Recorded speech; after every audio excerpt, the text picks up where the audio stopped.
Well, that was a football game we just watched. That's about as much as I can say. But a football game that Clemson won, nonetheless. A blowout win for Clemson, 38-10 over the North Carolina Tar Heels. Um, much needed, much needed to say the least. We're going to get right on into it. Everything that we saw, things we liked, things we didn't like. Um, thank you guys so much for joining us. Got 16 already in here. Y'all make sure to share these lives to any college football fans, but especially Clemson fans. Of course, as we try to continue to build the community, make sure you hit that like button as well. Thank you guys for joining me on the post game show. I'm going to bring on my co-host Tiger Paul Craven in just a minute. Just make sure you guys keep supporting, keep showing up, and drop those likes because it certainly helps the channel. Let me give a quick shout out to the live chat before we really dive on into it. Shout out my channel members first and foremost. John Sarian is in here. He says X-fans still not happy with Clemson and Dabo. Haha. Yeah, I mean, there's certainly going to be criticism based on what some of what we saw, especially in that second half. But we'll talk more about it. Adam gets in here and he says Clark Sanderson may be the next Hunter Renfrow. Yeah, I don't know about that, but that was a pretty crazy catch. And everybody else that's in the live chat, thank you so much. But I'm not going to waste any more time. I'm going to bring on my co-host, Tiger Paul Craven.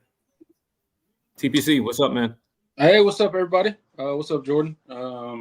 Just got back to the Airbnb not too long ago from the field. So, at another undisclosed location doing this show. I love it, man. I mean, we get different backdrops each time. It's right. It's a way to switch it up. As you guys can see, I'm wearing the Clemson hat again. They did win a game against a Power 4 opponent. I said I wouldn't wear one until they did, and they took care of business for the most part. So I mean, can't be too mad about that. I'm happy to be back in my favorite orange and white. I love this hat in particular. It's nice that we can be talking about a win and talking about a win that was pretty comfortable. A lot of things to talk about, especially in that first half. It was certainly a much better performance from the offense overall. 488 total yards on the game. A lot of that did come in the first half. But when you look at what we saw, they made the layups for the most part. That's the thing we've been talking about with this offense. Is okay, they're not going to be national championship good, obviously, at this point. Yeah. But they needed somebody. They need a point guard. They need somebody to distribute the football. And early on in this game, especially in the first quarter, that's what we saw.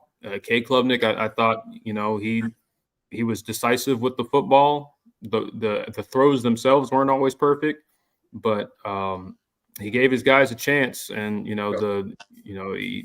lot of run after catch. What we've been saying about this team, they have playmakers that can make those type of plays. So. What did you see from this offense that, you think that they can build on off of this game? Yeah, I think, kind of some of the stuff that we talked about, Jordan, heading into the game in our preview show of North Carolina, and some of the stuff we wanted to see was this offense get a bit more creative, get the ball to their playmakers in space, and I thought they did a really good job of that in the first half. I thought Cade looked a little bit more comfortable. Certainly coming out with that trick play on play one and it going for a 75-yard touchdown pass certainly sparked them and put some wind in their sails, if you will. But I really think that's kind of the difference that you saw in the first half was, just getting guys open in space, Cade delivering the ball, and you see what can happen when some of these playmakers on Clemson can get into space. And yes, we were playing a very bad North Carolina team. We all recognize that. This offense is far from fixed, but it was nice to see them put at least a half together where they got explosive plays. Cade looked pretty good, and some of those athletes out wide finally got some touches. Shout out Christian Bentaker. I guess we figured out in after 4 weeks, this being the 5th game we've played, I guess we figured out we do have tight ends, and they are Oh, yeah. productive. We can get them the ball. So that was good to see as well. Yeah, 100%. Not too much in terms of the ground game. I think they had 89 rushing yards total on the game, led by Adam Randall. He had 8 carries for 30 yards. But he did make a huge impact in the passing game, 2 touchdowns, 73 yards on 4 catches. That was good to see. And obviously you mentioned, getting TJ Moore involved. That was a great way. I mean, that's one player that we've been kind of waiting to have kind of a breakout performance and just have just make a big play. I mean, I think he needed to see the ball go through the hoop. And I think that was a great play call to catch North Carolina slipping. Great throw by Antonio Williams. Honestly, the best throw we've seen from anybody all year, to be honest with you.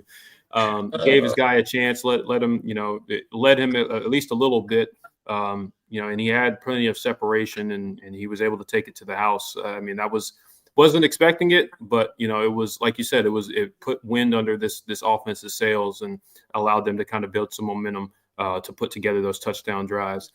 It was very much a game where, you could feel the energy. I mean, you could feel that they had made some changes, honestly, on both sides of the ball. I mean, obviously we saw Tom Allen out there on the sideline for this game. That was interesting. But you saw him getting fired up after guys made tackles. I remember that one that TJ Parker made on the sideline, and he got in TJ's face and was hyping him up. That was good to see. That made me smile. That's the energy that we thought we were getting from him.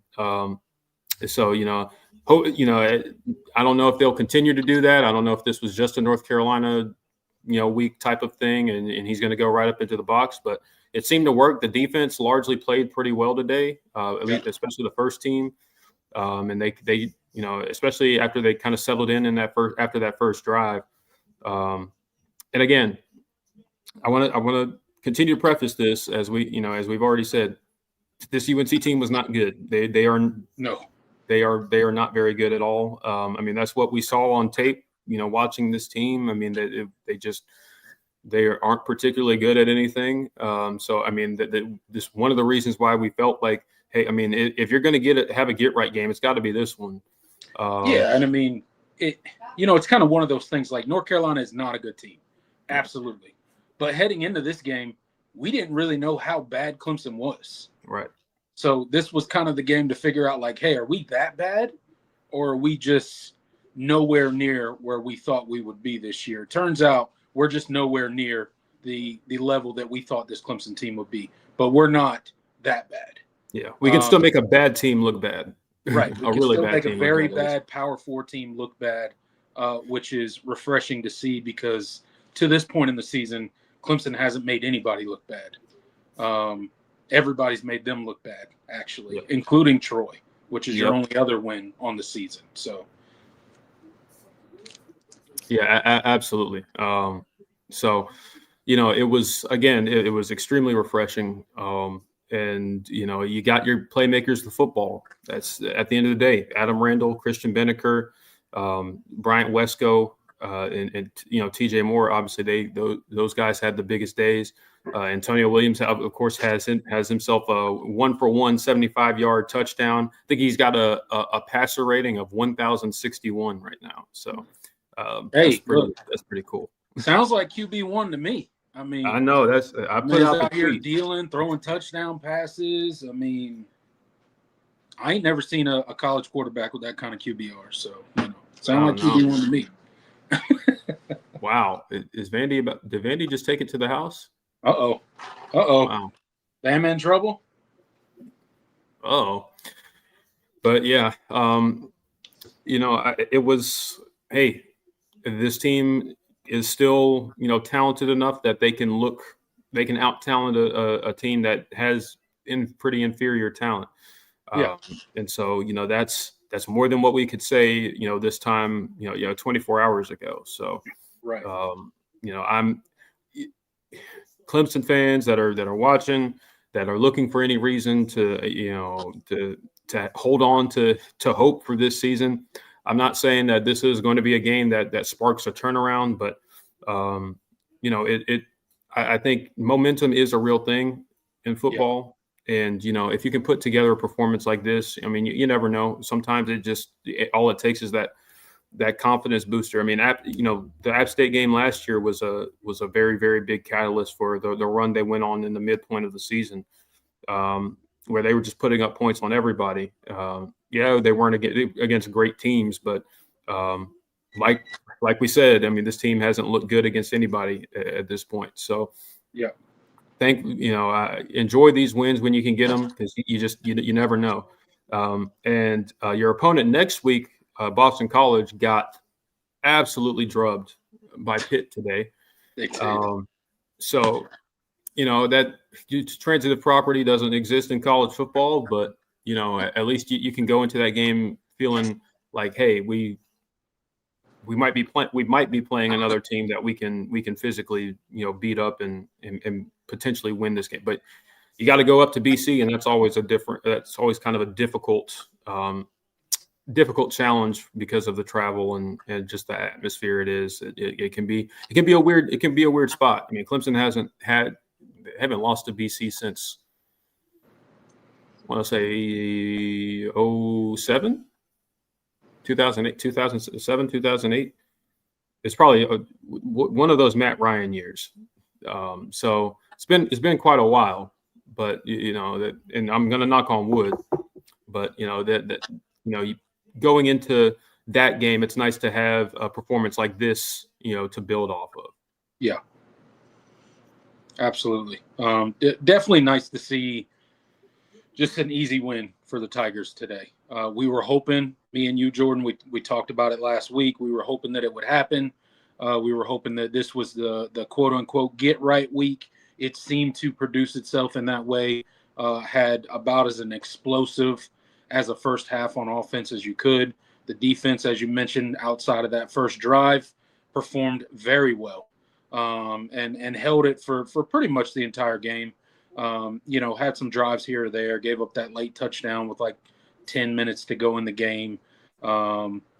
But you had a lot of backups in at that point, and you're trying different guys and trying to see what you got there. But, overall, it was a really nice win for the Tigers.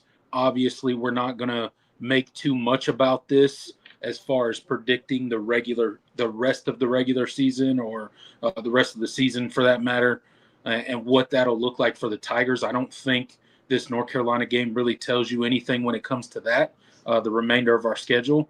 But it is nice to see that this offense can be explosive, and the defense can shut down an offense, albeit a very limited and bad North Carolina offense. The same thing with their defense. They're not very good on defense.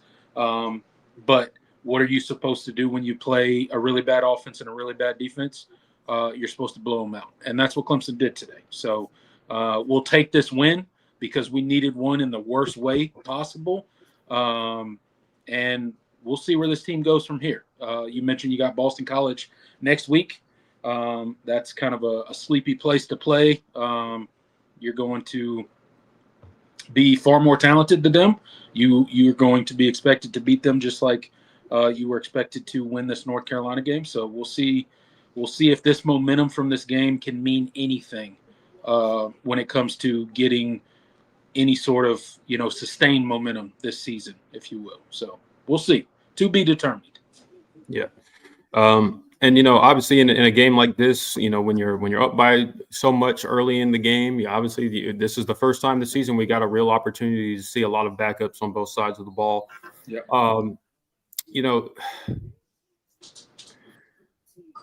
I guess we'll start with quarterback. We finally got to see Chris Vizina in the game. We did. How would you grade his performance? I mean, for me, it was a mixed bag. Probably a little bit more negative. It started off promising, but they kind of bogged down in the red zone, and I didn't necessarily care for some of the play calls, but also some of the execution on those play calls wasn't great either. I mean, Right. Those goal line fades to Tristan Smith. I mean, you got to put that ball up. He's 6'5", man. You got to let him He's go huge. you got to get go. give your massive wide receiver out on the edge a chance. Yep. But it was nice to see, first of all, Chris Vezina finally get in a game and see him in an actual game with time left on the clock and them calling relatively normal plays. You mentioned some of the play calling issues there when he was in, but he went on a drive there, drove him down, looked like he was gonna score a touchdown. Didn't work out, obviously, but hey,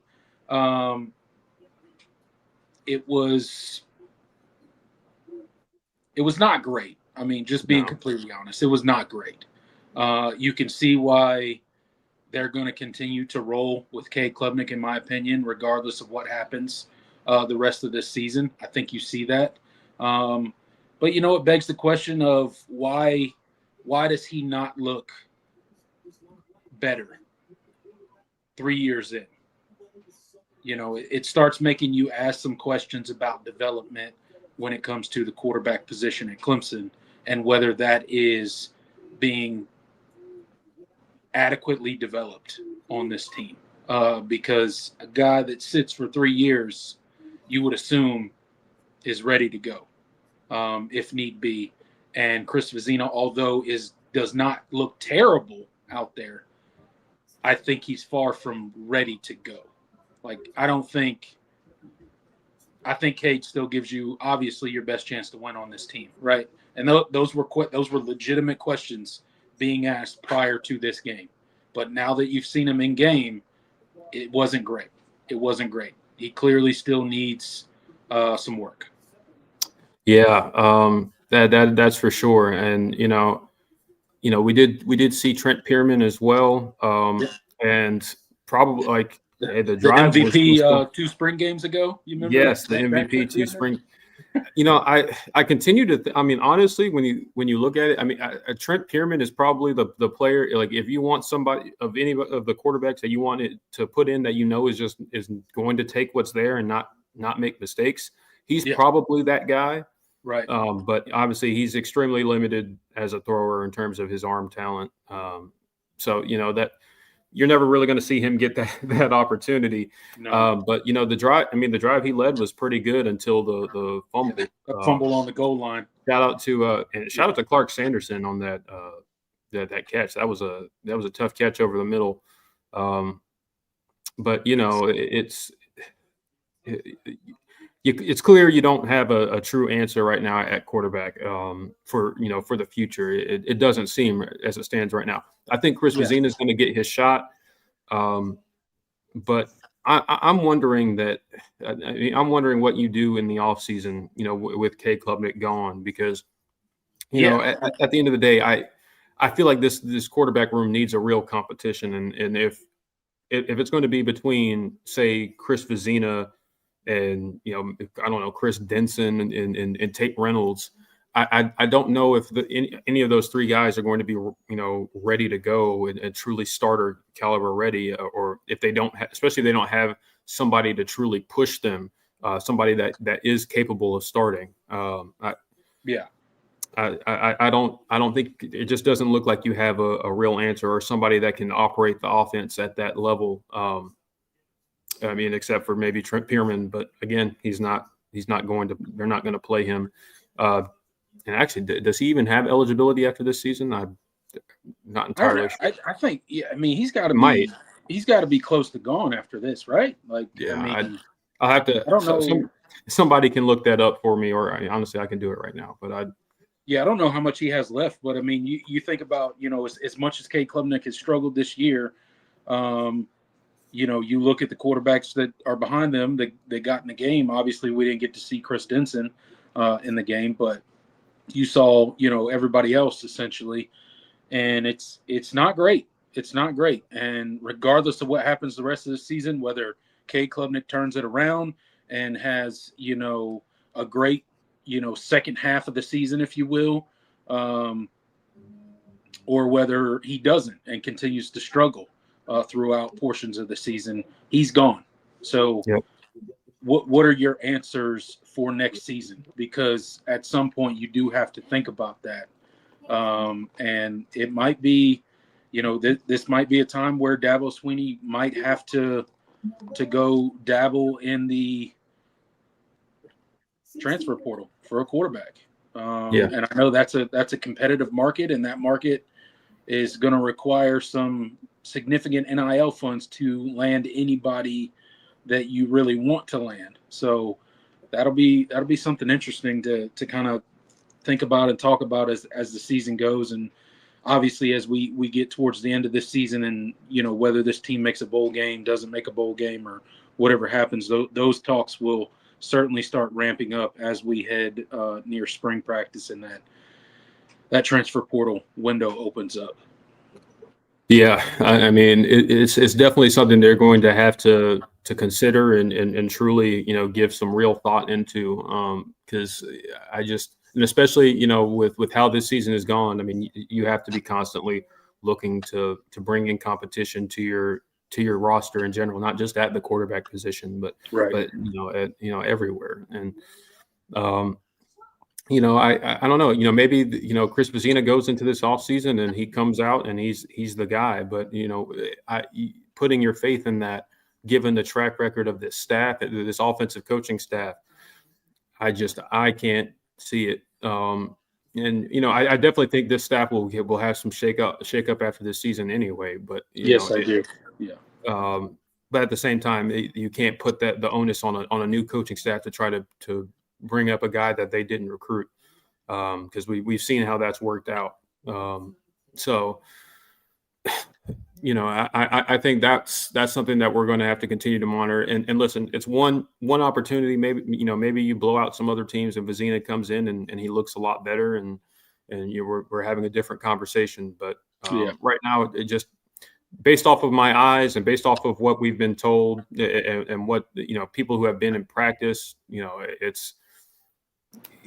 I mean, it's even in past spring games, I mean, and when the limited time he has gotten into games, we've never really saw Chris Vizina go out there and be like, and we were like, oh wow, okay, we got something working behind Cade. That's never been the case. And if today is any inclination of what the future holds with Chris Vizina, unfortunately, the future does not look bright. So, I mean, I think you got to go bring somebody in, because I don't think Tate Reynolds is not going to come in and be ready to start at quarterback. Yeah, he's coming off an injury anyway. That's not going to happen. Yeah, I think he's injured. He's shut down for the rest of his senior season, right? Yeah. So he's not going to play any football this entire fall. He'll be rehabbing from his injury and getting ready to, come to spring practice and all that kind of stuff. But if he's an early enrollee, I'm assuming he is. I don't know. But look, I think you got to go get somebody in the offseason. I think you got to go get a transfer quarterback. I really do. I tend to agree, and that's where I'm sitting right now. But moving on to like the other guys we saw, the other depth pieces we saw, it was certainly a mixed bag on both sides of the ball. Defensively, backup defensive line. I mean, I think you have some guys that flash, but right now it's still very, very green right now. The touchdown drive, the play that UNC scored their lone touchdown. I mean, you got Champ Thompson like just completely getting worked out of his gap, and then Corey and Gibson has a play on the running back and just basically just gets stiff armed out of the play. I mean, you're not there yet. I thought the linebackers had their best game of the year as a unit. They were pretty good. Yeah. Starters and honestly, I liked some of what I saw from some of the backups. I thought Kobe McLeod actually had a really nice game. Yeah, he looked pretty good today. Jeremiah Alexander, I think he probably should have had a pick. But I thought he played a little bit better. Still don't want him in coverage, and I think he got beat. Well, he was asked to cover a receiver in zone. Just it wasn't great. But again, I do think that the linebackers largely played a really, really nice game. What any standouts for you? You can go starter or backup, but anybody on defense that kind of stood out to you? I mean, I think you mentioned it, but the linebackers, I think, probably played their best game today, and it was nice to see. I felt like maybe just the entire defense really just came out with a lot more energy, a lot more fire. They were flying around a lot more. It felt like today.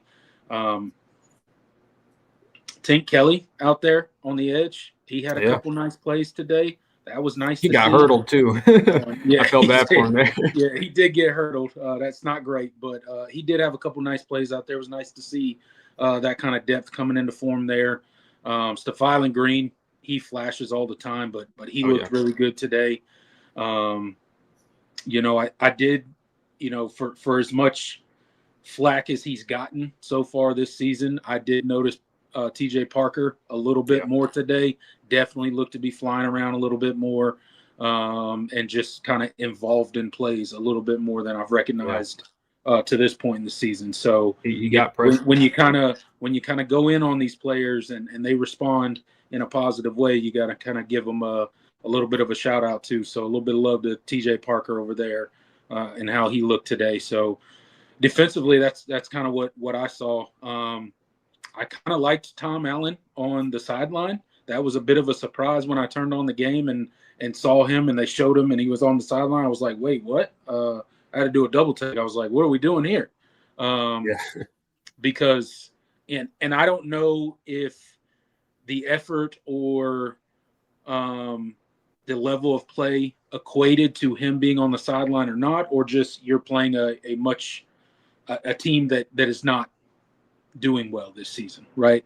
It's impossible to know what the quantifiable factor of him being on the sideline, especially in a game like this, was. But to me, it looked positive, and I hope we see more of that going forward, because he is a guy that demands a high amount of accountability, and I think you can just do a little bit better of a job in game if you're down there in people's faces, demanding that accountability from drive to drive, from play to play.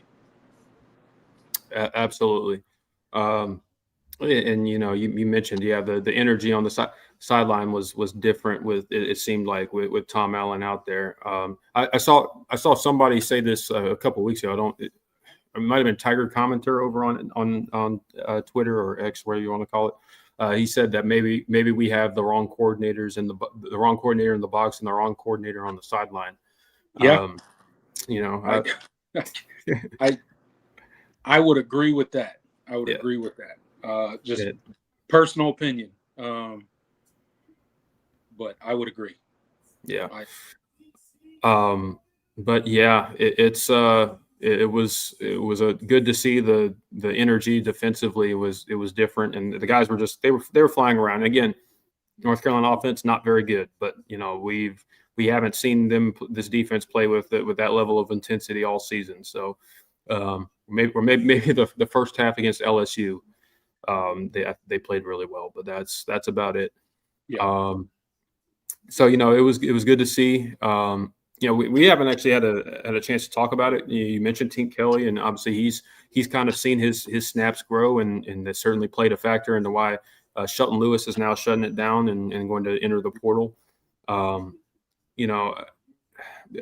It's good that this team had a win like this. Because you and I talked about it through text. We were like, this might not be the only one. This might not, Right. we might see this on some. You still might see it, but a win like this keeps a lot of players engaged that otherwise might have checked out.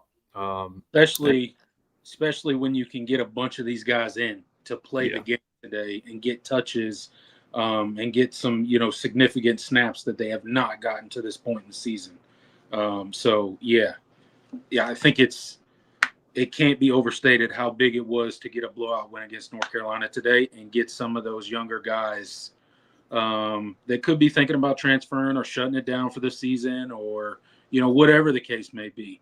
It's huge. It's huge because a lot of those guys got some run today, and they got to be on the field and they got to have fun and make some plays and put some tape out there for what they could be as a Clemson Tiger. So I think that's huge, and hopefully that will curb some of the unrest that would lead to some more guys shutting it down for the year and telling the staff that they're going to enter the transfer portal instead of finishing the season. Yeah, absolutely. Team as a whole, one thing, obviously, this game was a really sloppy one in terms of penalties. Bro, was that one drive? What was that in the first half? It was in the first half. That drive. I think Did we Clemson have was up 3 28-0. penalties on the same play? Yep. What in the? You had a holding, you had an ineligible man downfield, and you had a offensive pass interference. I was like, he kept going. I was like, ain't no way. We got 3 penalties on the First same and 40, play. man. That's crazy. That is wild. I don't think I've ever seen a team get 3 penalties on one play. Yeah. It was something. I mean, and it wasn't biased by in any stretch of the imagination. I mean, No. both teams. It was. I think Clemson had 8 penalties, and UNC had 7, so it was pretty much even. Just a very sloppy football game. And that's one thing that if I had to take away, I mean that you got to clean that up again, because against better football teams, like that's really gonna come back to bite you. Gotta get your feet. Yeah, I didn't care for some of those calls. I thought the roughing the passer on Fylan Green was kind of rough. I mean, I don't really know what you want him to do there. I get you can't land your weight on him, but I mean, he's already bringing the quarterback to the ground. It's kind of hard to just. Nothing about that hit looked egregious or like he was trying to put any extra on it or anything like that. I mean, it looked like a normal football play, a normal hit on the quarterback. I don't know what you want him to do. I get you want to protect the quarterbacks and all that kind of stuff, and football's kind of just built around that, and it gets even worse in the NFL. But it's just, I mean, what do you want that defensive lineman to do when he's already in the motion of hitting the quarterback? Somehow you want him to not land on him, so he's got to do like this tuck and roll, brace himself so he doesn't put too much weight on the quarterback. It's a little much, those kind of calls for me. Mm-hmm. Even when it goes for Clemson, like I feel the same way about all those kind of calls. Like, I don't know what you want these 350 plus pound defensive linemen or these not 350, but these 250, 300 pound defensive linemen, like, what are they supposed to do? Right. I mean, it's a contact sport. Like, you're going to get hit. Like, I could see if you like drive the dude into the ground and there's some extra behind it. But, if you're just already in the process of hitting him, I can't magically stop. No. And John and Adam make good points in the chat. I mean, the throw from Vizina, I think that was on the jump ball that they called a pass interference. He probably could have also called roughing the passer. I mean, but on the hit. Yeah, where he got hit in the upper chest area there. Yeah. So I don't know. It's a very nebulous, unclear criteria for what they want to call roughing or not. I don't know. Hey, but you might have got a bailout earlier in the game when on the Adam Randall touchdown. So I guess you take. We did get bailed out. I do think his foot hit the line. Yeah. But hey, we'll take it. And that dude deserves it. So it was a great play by him. Great effort. Not giving up on the play, unlike a lot of the North Carolina defense on that play. But I mean, I'm fine with the no call for the Vizina hit. But I would like to see it called the other way as well, with that, roughing the passer right there. Yeah. I think both of them should be no calls. That's how I feel about it. Absolutely. But we're kind of nitpicking here. I mean, you won 38-10. Right. There certainly was sloppy at times a lot, and obviously the second half offensively was pretty pretty unimpressive. How many points? Yeah. They scored 3 points in the second half. 3 points. Yeah, not great. Can't do that against better teams, but at least we saw from the starters that they can put up points against a bad football team. So we'll take the wins where we can get them. Yeah, we got to. We have to. First Power 4 win of the season. We needed it in the worst way. We are now 2-2 on the season, heading up to Boston College. 2-3. 2-3. Excuse me. 2-3. 2-3. My bad. 2-3 on the season, heading up to Boston College for another road game. So we'll see. We don't play great in the Valley anymore, so maybe these road games are a good thing. Yep. Any other standout? Special teams was, fine, I guess. I was kind of confused about the you kick the 50-yarder.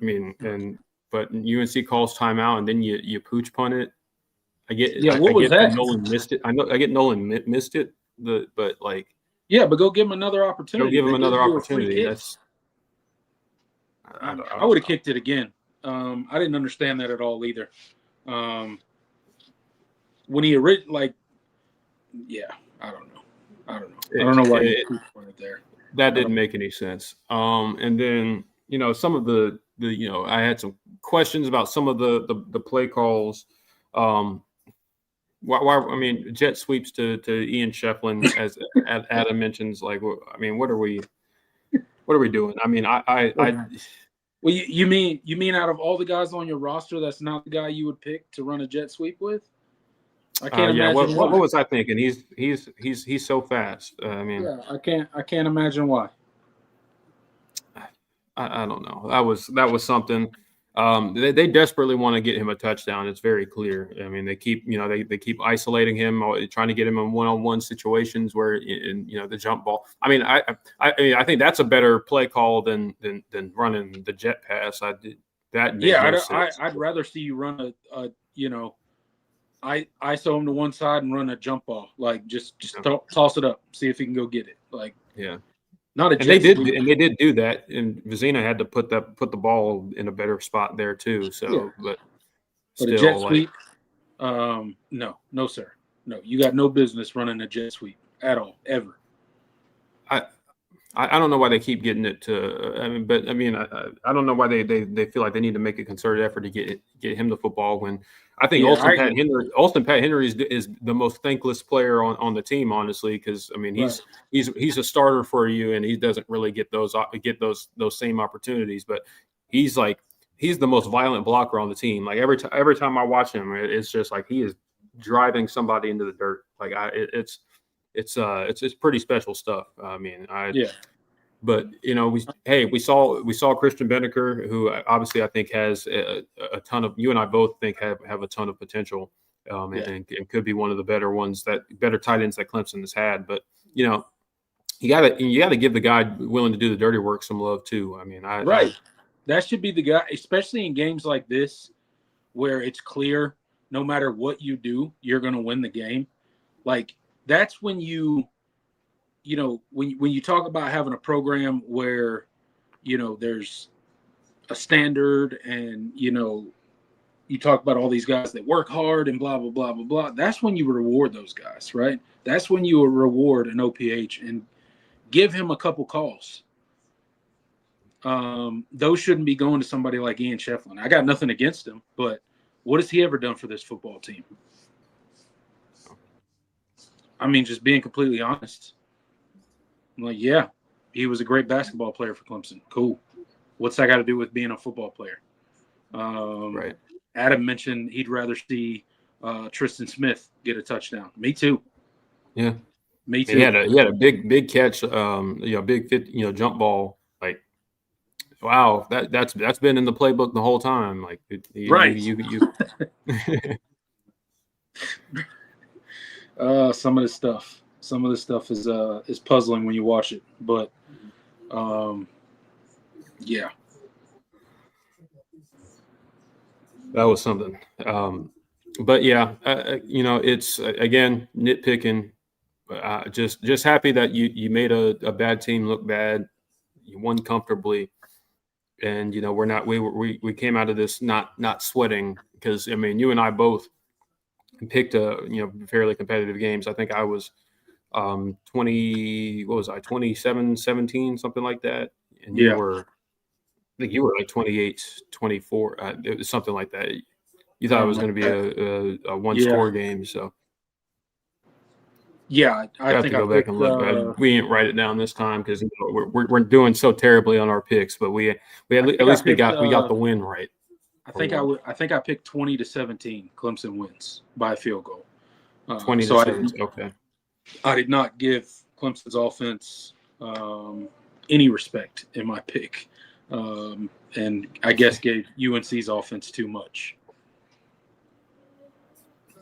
It seems, but hey, neither one of us were really all that accurate. So, but hey, Clemson moves to I don't even know what the number is at this point, but they are still undefeated with Garrett Riley as the offensive coordinator when they score 30 or more points, which goes to show you, hey, putting points on the board means you're more often than not you're going to win the football game. As much as we've ranted and raved about the defensive struggles over the last couple of years, Yeah, you've still been good enough that when you score 30, you've won every single game.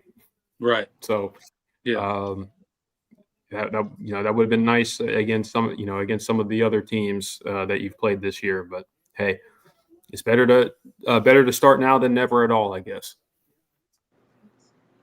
And Syracuse yeah. is getting their ass whooped. Oh my goodness, Yeah, that's about right. yeah. They just have they got no answers without Steve and Jelly. Yeah, They got nothing. no, They have nothing. yeah, it's not great. But yeah, I think anything else you point out? I mean, I think we've covered just about everything. I mean, we talked about the second half and the garbage time and kind of what we saw. And, I definitely think the second and third teams obviously are second and third team for a reason. I don't think Yeah, there were a ton of guys that I saw out there that that don't usually play much that I'm like, oh, they need to play. So I mean, I think generally you're playing your best players, which yeah. you I and I mean, both kind of agreed. That's it's kind of I mean that the problem hasn't been that you're not playing guys you should. It's the fact that the guys that you should be playing aren't playing as well as they should be. So exactly. at least today for one game, you got that largely. So Yeah, for one good to game, see. we'll see if it's one game only. We'll see. We'll see if we can get any sort of sustained momentum out of this. I got really nothing else to cover. You know, I'm going to enjoy it while I can. Right. Clemson has played 4 bad ball games up until this game. Today they played pretty well. They played really well. Right. Outside of the just not really doing much offensively in the second half. But again, it was nice to see them to be explosive. It was nice to see them finally beat a team bad that they should have beaten bad. And yeah, I'm gonna enjoy the win while I can because they've been in serious short supply so far this season. We'll see what happens the rest of the way. Um, Shouts out to the UNC fans. They got a long year ahead of them. It's going to be rough because that Yeah. is a bad football team. That is a bad football team. Yeah, very much so. It was honestly shocking at times. I mean, especially those first few drives. I was like, oof. I Max mean, Johnson might get killed out there. They need to be careful. yeah, He almost lost his leg one time, and I'm not even joking about that. yeah. I mean, I don't think there's. I mean, honestly, Max Johnson largely played a pretty good. I mean, he He probably did. should have thrown a pick at the end of the game, but largely, I think he played about as well as he could have. He probably missed a guy here or there, but I mean, that's they just don't really have much of anything around him. I think Jordan Shipp is a good receiver. Damon June if he had a good offensive line, I think he would, statistically, he'd probably be a better running back. But yeah, that's just a team that doesn't have a lot of talent right now. Yeah. I'm interested to see what they do in the offseason because in terms of like who they get in the portal or and how they kind of address that. So it's just not very good over there. It's No, it's definitely not. They got some stuff to figure out. I think they got some coaching stuff to figure out too. If I'm being honest, when North Carolina hired Bill Belichick, I did not think it was going to work. Again, that's to be determined. Obviously, it's not going to work in year one. That's very clear. But one of the biggest mistakes that I think Bill Belichick made was I think he brought in too much NFL. And I know that's cool, and that's like, you can puff your chest out on the recruiting trail and be like, we got this many NFL coaches and blah, blah, blah, blah. But you do need people in the building that know how to operate a college football program because it's not an NFL program. It's not remotely the same. It's a very different world. It's a developmental world, which is not what the NFL is. The NFL does not develop players. They coach talent in the NFL. That's a very different thing than what college coaches typically do, right? So I always thought that was going to be a struggle for them. Obviously, it is a struggle. When you bring in, what did they bring in, 70? Is 70 the right number? Probably something to that. When you bring in that many players, I mean, I don't know if anybody can be successful when you turn over and you bring in 70 new players into your program. Maybe that'll be proven wrong in the future. Some coach will bring in 70 players and have a great year, but I just don't think that's a high average on that working out. So, but yeah, good win for the Tigers. Nice to see the running backs get a little burn there towards the end. You saw some good carries from Gideon Davison. You saw Easy E, that big tough run out on the edge. Mm-hmm. Hammerhead, dude, Keith Adams Jr. Yeah, he had a couple nice runs. He's never going to crack the rotation, but he is fun to watch run the football.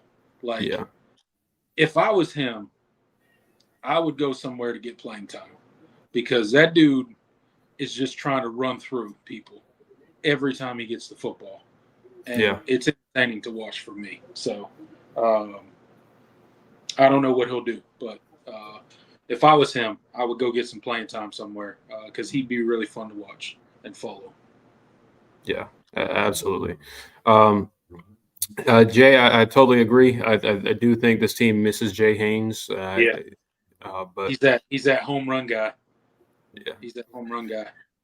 But continue to feed Adam Randall. I think he's one of your best offensive players. Are we going to see Jay Haynes at any time now that the season? So let me ask you this, right?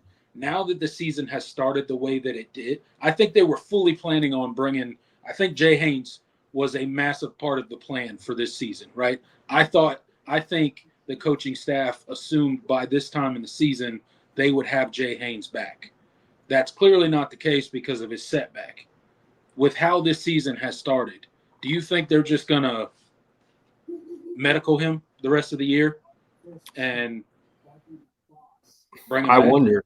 That's something to be determined. And also, I guess it depends. I don't know what his deal is like with in terms of NIL, and I don't know if he has any sort of clauses or anything like that. But it's one thing. It's something to monitor for sure. Because coming into the season, you thought they were going to try to they'll get him back when he's ready, but they're not going to. They'll if the first opportunity they can get him to play, they'll probably try to. But now with how the season has played out, and what you wanted to play for, what you hoped you would be playing for, is pretty much off the table. Do you preserve that year? But that's you always run that risk, though. Maybe he decides, hey, I just want to go somewhere else. And so Yeah, I that's mean one that could be thing. the case. I mean, he could shut it down himself, and Yeah. the coach is not even be involved in that and all. And he's like, hey, I'm gonna hit the transfer portal. I'm not gonna come back this season. Yeah. Yes, it was his quad. He was rehabbing and back in practice from his torn ACL, and then he had a quad strain or something with his quad. They never really mentioned the significance of it, just that he had a setback and it was his quad. So I don't know. I mean, when was that? Was that like week 2, maybe? It was a while ago. Yeah. So it's been a while. So I don't even know if he's healthy right now. But he's a guy that could definitely shut it down and maybe go somewhere else. Mm-hmm. We'll see. But yeah, I mean, I think you're playing your best back, and he's played well for you. I think you kind of ride that for now. I think he's clearly right now. He gives you your best opportunity. I think as far as Gideon Davidson, I think he's still he's had more to he's had to work on, and he's had to come along a little bit more than maybe we thought. Is what it is. I'm still, personally still very high on him, still high on his potential, but it's clear he's not ready to be that guy yet to get extensive carries. I mean, he's just not a non-factor in pass protection. And running the football, honestly, he still doesn't look the most comfortable, especially between the tackles. I don't think he has it yet. I think it'll come with more reps, and maybe as we get further into the season, we'll see him more. But listen, Adam Randall is RB1, and I think he's a very good RB1. I think you're playing the right guy, and I'm really happy that he's having the success he is having. I hope it parlays into an NFL opportunity, because physically he looks the part. I mean, I think he can play at the next level. So if he continues down this road, I think that's something that we could be talking about here. Hey, that'd be one of the best stories. Regardless of how the season is going, it'd be one of the best stories in recent memory at Clemson. So yeah, absolutely. Happy for him.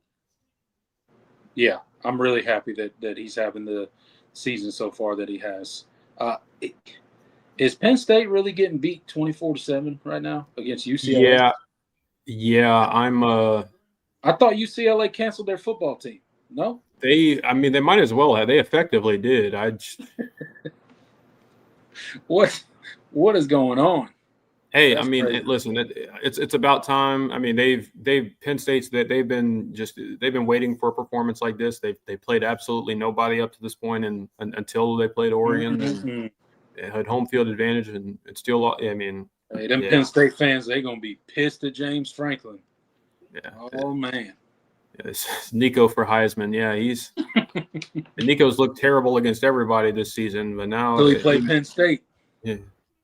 Which is crazy, because at the very least, I expected the defense to be at the very least, the defense largely has been good this year for them. But I don't know. I haven't seen what happened. I haven't seen how they put up the 24, but it's I don't shocking. know either. I was looking at the scoreboard, and I was like, because somebody mentioned it in the chat, laughing at Penn State, and I was like, what are they laughing at? And then I went and checked the score, and I was like, oh, all right. That's pretty bad. This slate of games in general is looking to be a lot more interesting. I mean, Notre Dame and Boise State are in a little bit of a barn burner right now, 7-6. Yeah. Florida's up 10 on Texas right now.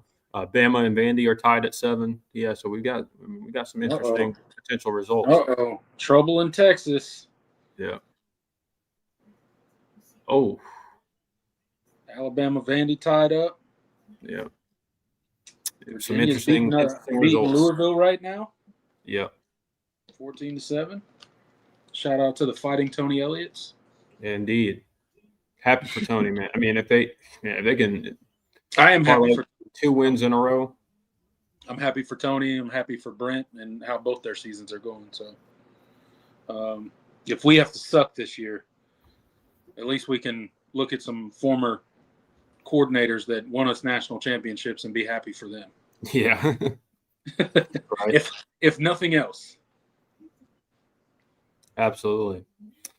All right. I think that's going to do it for us. We'll take some time to hang out with you guys in the comment section and then get on out of here. It's nice to be doing these after a win. It's a lot more relaxed, a lot more comfortable. I don't have to get on here and rant and rave about everything that this program is doing wrong and everything the players and the coaches are doing wrong. We can talk about a win, and a win that was pretty comfortable. It's wow. Arch missed a wide open touchdown. Man, he has not had it this year. He's down bad, man. Arch is down bad. It doesn't get more open than that. Good Lord. He just airmailed it. Goodness gracious, man. You don't even have to hit him in stride. Just put the ball on him.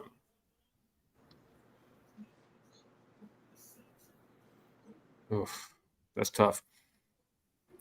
All right, let me see what you guys are talking about in the live chat. Oh my goodness. Wow, block punt for Florida. Oh, back in the end zone for a safety. Oh no. Wow.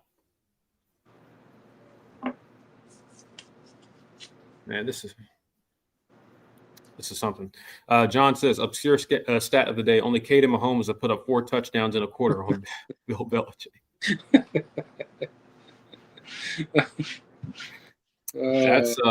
That's stat of the year right there. That's yeah.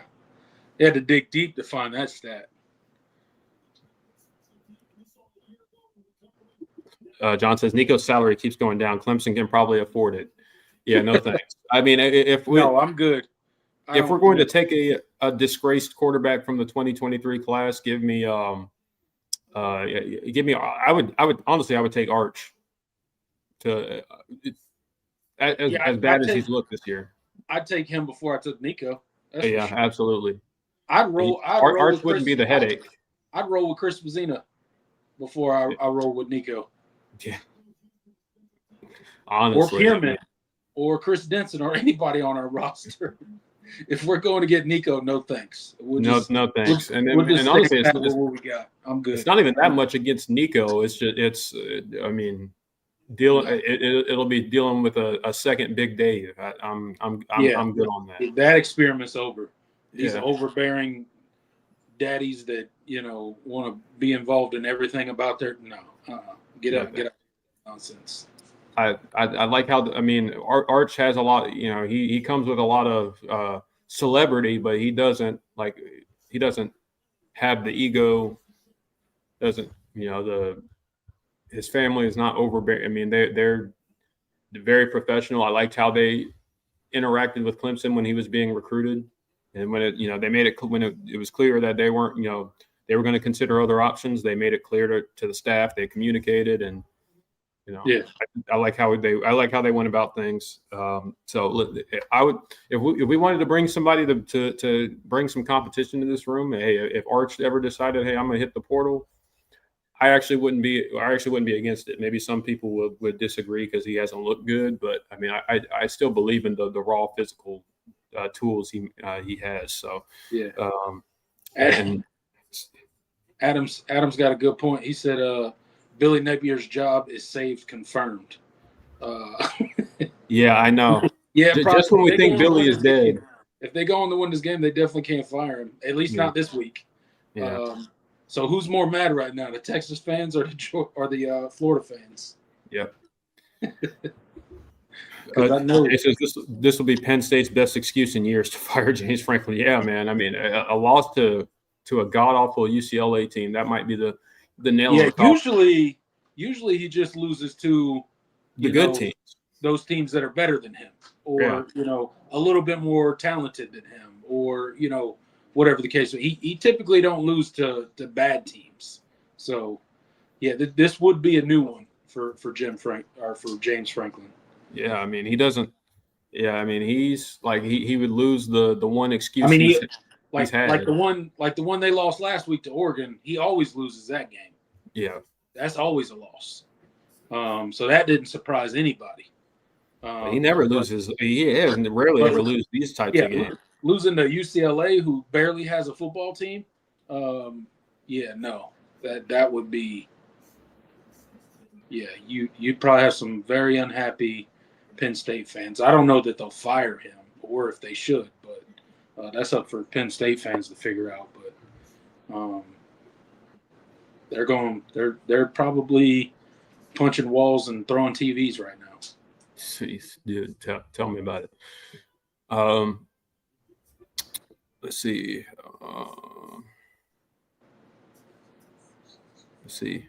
Hard Take says, "How did we not get Chandler Morris? I mean, because we didn't go after him. Yeah, because they didn't want him. Yeah. Man, Colin Simmons, man, he is a freak, man. Anyway, let's see. Todd drops in, one of our resident Gamecock fans. He says, "Congrats on the win. Thank you so much. Appreciate you, Appreciate it. Thank you for stopping by." John says, "I want FSU to beat Miami tonight. Helps Clemson when we meet." Yeah, absolutely. I mean, if that's probably if you have any sort of hope for your ACC championship, I mean, you need Miami to take some L's pretty soon. I mean, I personally don't think it's going to happen. Oh my goodness, what a hurdle.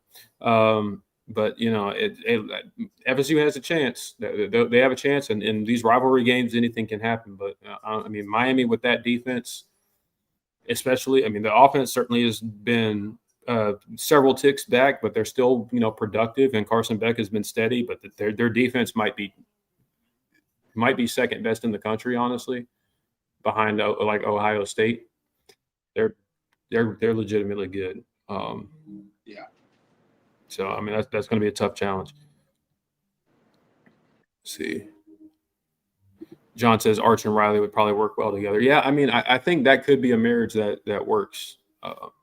But we're speaking in pure hypotheticals right now. Yeah. That's assuming that Arch would even transfer from Texas. Yeah. And the only way that happens is he loses his starting job. Yeah, and I don't think that's. I think they're going to roll with Arch. I think he's got it the rest of the year, regardless of what. And I mean, and I think people coming into the season were wondering if this was going to be like, because Arch is draft eligible. Like I was wondering, people were wondering if he was going to be a one and done starter. Even coming into the season, I wasn't convinced he was going to be that, but now I'm even more convinced that this could be a situation where they're he's going to take his lumps this year, and then next year, they're going to really. I didn't think so because of who his family is. I think they would advise him to stay in college longer, because they have a unique perspective on how difficult it is to make it as a quarterback in the NFL. So I just think their advice to him would be stay in college longer. So I never really bought into the one and done Arch thing, but I certainly didn't buy into Arch being this bad through this portion of the season. Like, I thought he was going to be a pretty good quarterback. Like, did I think he was going to be the best quarterback in the country and a Heisman Trophy winner? I wasn't so sure about that. I thought some of that was overblown, but I think you'd be hard pressed to find people that would have predicted that Arch would be this bad. So far. Yeah, it's been rough.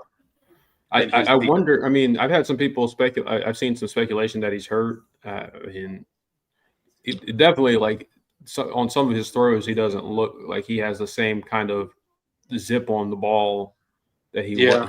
And you've seen there's clips out there circulating of kind of him like wincing as he's like throwing the ball, as he's finishing his throwing motion. So that's obviously not normal. I mean, maybe he is hurt. I don't know. Certainly has not been a good season so far for him, but no, we'll see. All right, let's do a few more. Chase Turner says offense was more of the same in the second half. SMH, yeah. I mean, certainly some certainly some reversion back to a lot of what we've seen. But a lot of it was the backups. I think the 3-and-out. I think that first 3-and-out with Cade in the second half. I mean, Adam Randall misses a block on third down. Gets him, yeah. Yeah, it was. I mean, it was not a well protected play. No. But Cade also he's got to get the ball out anyway. I mean, they're mug pressuring you. I don't think they had I don't think you had the numbers advantage blocking wise anyway. So I mean, you got to know you're hot anyway and get that ball out. So pre-snap, probably some things he might have been able to do. I have to go back and watch, but yeah, it wasn't great. But hey, one half is better than no half of good offense. John Saren's comment in here says Dabble said they plan to redshirt Jamal Anderson. Did he say that in the press conference like today? Because I haven't heard that. I mean, wouldn't surprise me. He might be. I don't know if it's a situation where they're redshirting him because they expect him to be. They want him to preserve the a year of eligibility, to be on the team next year, or are they shutting him down so he can transfer and he preserve that eligibility? Because listen, I mean, at this point in his career, it's very much clear he can't play right now. Right. It just I don't know why. I mean, he's been one of the more befuddling players on this roster in terms of just why at this point in his career why he hasn't been good. He hasn't made an impact or gotten to the point where he could make an impact. It's been strange. Yeah. I mean, physically he just has never gotten to where he needed to be. And just when he's out there, he's not making plays. Not consistently, at least. I mean, he's had a couple of. I thought in the couple snaps he played against LSU, he was good, but then since then it's just been a lot of mistakes. And obviously he was. Dabo certainly got in his face a couple of times this year for different mistakes he made. So I mean, I don't know. We'll know more, going into the week. But yeah, it would not surprise me if he's not on this football team next year. Yeah, I guess John was saying that one of the reporters asked why he didn't travel with the team to North Carolina, and Dabo said they're going to redshirt him. Yeah, I imagine that's that's Jamal's decision, so he can preserve a year of eligibility and transfer. Yeah, that's what I would think as well. And honestly, I mean, that's a situation where it's like, yeah, I mean, that's honestly fine with me.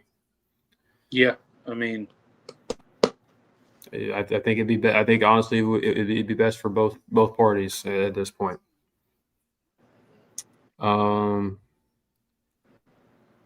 Like Mike says, as happy as I am, we got the win. I still won't believe that we have turned a corner until we can play like this against a competent team. Yeah, I mean, and I think that's for sure. Yeah. I think that's where most fans are. I mean, it's happy for the win, but you still got to show something to me against a better football team. I mean, this is probably the worst team you'll play all season. Yeah. At least FBS team.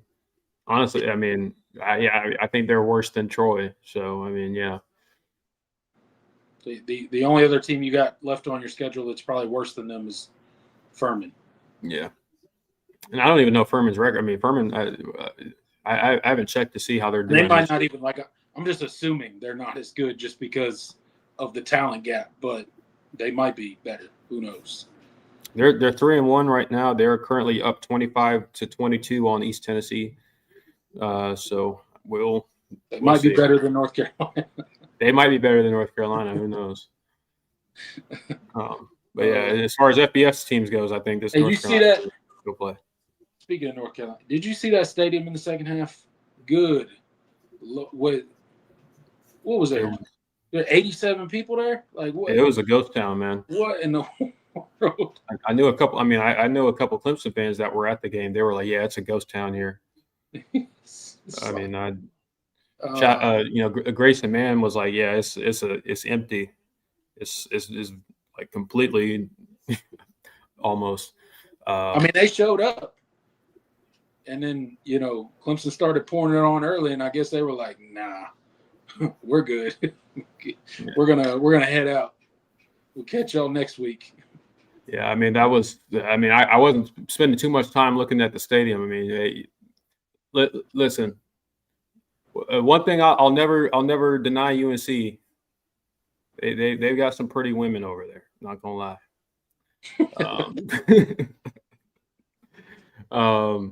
But no, that was about the only entertaining thing that was going on in that stadium. All right. All